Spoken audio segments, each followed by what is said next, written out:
చంద్రబాబు నాయుడు గారు వచ్చారు. వచ్చిన తర్వాత నుంచి సూపర్ 6 అని చెప్పి పథకాలు పెట్టారు. సూపర్ 6 ఎంత వరకు అమల్లోకి వచ్చిందంట? 90%. అంటే ఉచిత బస్సు సౌకర్యం అనేది ఇతర రాష్ట్రాల్లో చూసినప్పుడు కొంచెం కష్టతరంగా ఉంది. మరి ఆంధ్రాలో ఏ విధంగా ఉందండి? అందరూ బాగానే ఉంది. ఆయన తెలివితేటలో ఆయన మనీ లేకపోయినా కానీ అడ్జస్ట్ చేయగలుగుతుంది. అంటే ఇప్పుడు మనకి రెవెన్యూ లేని స్టేట్ లో 2047 దాకా వెయిట్ చేయండి. విజన్ 2047 లో డెవలప్మెంట్ అంతా సరిగిపోతుంది. మనకి సింగపూర్ అవే ఛాన్సెస్ ఉన్నాయి అంటున్నారు. మరి అవుతుందంటారా? అవ్వచ్చు. ఆయన ఇంకో నెక్స్ట్ టర్మ్ కనుక ఆయన అయితే కనుక 90% చేస్తాడు. అంటే ఇక్కడ పవన్ కళ్యాణ్ అవ్వాలి. గారు కూడా పర్యటనలు సాగిస్తూ ఉన్నారు కదా, మరి పర్యటన వల్ల ఉపయోగాలు ఉన్నాయంటారా? ఉన్నాయి. ఎటువంటి ఉపయోగాలు ఉన్నాయి? పవన్ కళ్యాణ్ ఫుల్ సపోర్ట్ ఇస్తున్నాడు చంద్రబాబు నాయుడుకి.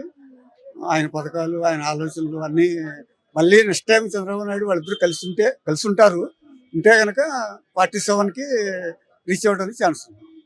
అంటే చంద్రబాబు నాయుడు గారు ఇప్పుడు రాజధాని విషయానికి వస్తే ఈసారి రాజధాని గాని అలానే విమానాశ్రయాలు గాని పోలవరం ప్రాజెక్ట్ గాని ఇవన్నిటికీ కూడా చెక్ పెట్టే అవకాశం ఉంది అని అన్నారు. మరి పెడతారంటారా? ఇప్పటికీ కంప్లీట్ చేస్తాడు, డౌటే లేదు.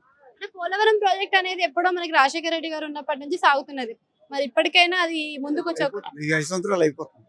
ఎన్ని విమానాశ్రయాలు పడే అవకాశాలు ఉన్నాయి? అది విమానాశ్రయాలు పెద్ద థ్యాంక్ యూ.